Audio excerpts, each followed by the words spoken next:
shifting sand, with no solid place to stand. The heart can tumble down to lonely graves, like a gift from heaven's cloud.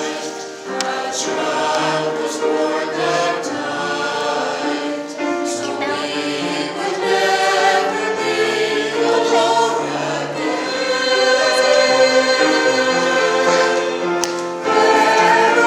I'll help you. Help you. Heaven's gift of love and I'm gonna do it. Father to the fatherless, overruling hopelessness, finding here in everlasting. Father to the fatherless, overruling hopelessness, finding here in everlasting.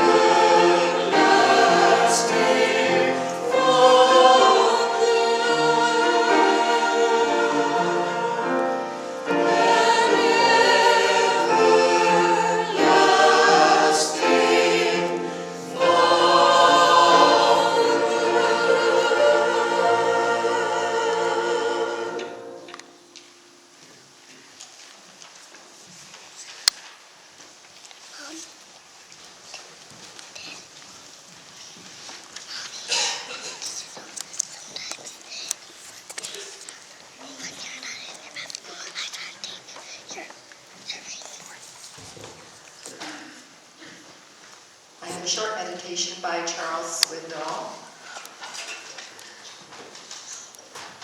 It's called Surprises.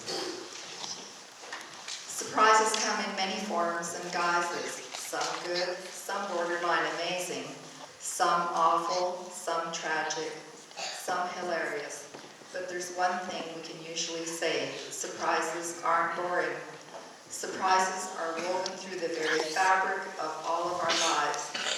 They await each one of us at unexpected and unpredictable junctures. Some surprises refresh us. We're low, under the pile, then out of the blue we receive a letter of affirmation. Those lines, though few, lift our spirits. Maybe it's an unexpected phone call or a hug of reassurance that sends us soaring. On the day we need to hear or read those words, we are refreshed by surprise. Some surprises relieve us. This certainly happened to my brother Orville and his family when they were caught in Hurricane Andrew near Miami.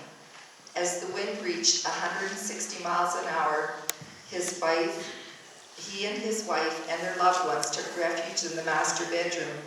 They heard windows crash, doors blow off their hinges, and walls break apart. The roof tiles were torn off, and objects from miles away embedded themselves in the wood like exploding shrapnel. Only one room sustained no damage to walls, floor, or roof: the master bedroom, where Orville and his family had huddled and prayed for 6 terrifying hours. When angry Andrew moved on, they found themselves relieved by surprise. And as Orville told our sister Lucy, something good came out of the calamity. When all the fences were blown down, we finally met all of our neighbors. Surprise, surprise. Some surprises rebuke us, like the minister who received a simple pair of gloves for services rendered and felt disappointed until he discovered a $10 bill stuffed into each finger and thumb. What a rebuke.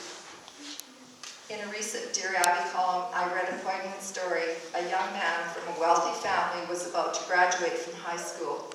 It was a custom in their affluent community for parents to give their graduating children a new car. And the boy and his dad had spent weeks visiting one dealership after another. The week before graduation, they found the perfect car. The boy was certain it would be in the driveway on graduation night. On the eve of his graduation, however, his father handed him a small package. wrapped in colorful paper. It was a Bible. The boy was so angry he threw the Bible down and stormed out of the house. He and his father never saw each other again. Several years later, the news of the father's death finally brought the son home again. Following the funeral, he sat alone one evening, going through his father's possessions that he was to inherit, when he came across the Bible his dad had given him. Overwhelmed by grief, he brushed away the dust and cracked it open for the first time. When he did, a cashier's check, dated the day of his high school graduation, fell into his lap in the exact amount of the car they had chosen together. Rebuked by surprise, life is short, God is sovereign. All plans are in his hands, not ours. When God repeats, surprise, surprise, through the various episodes of our lives, let's not waste valuable time asking, why me? Why now? Why this? Just keep in mind, he does all things well. Yes, all things.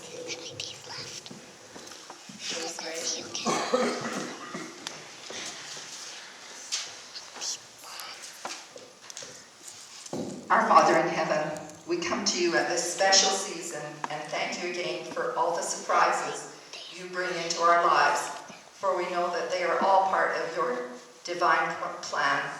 Thank you for the reminders that you are in charge. We ask your blessing on each one of us. Help us to see your hand in all of our circumstances. Thank you for the love you show us, and help us to show your love through our lives. Please comfort those who are sorrowing, bring healing to those who are suffering, and be with all who need you in a special way. In your name, amen.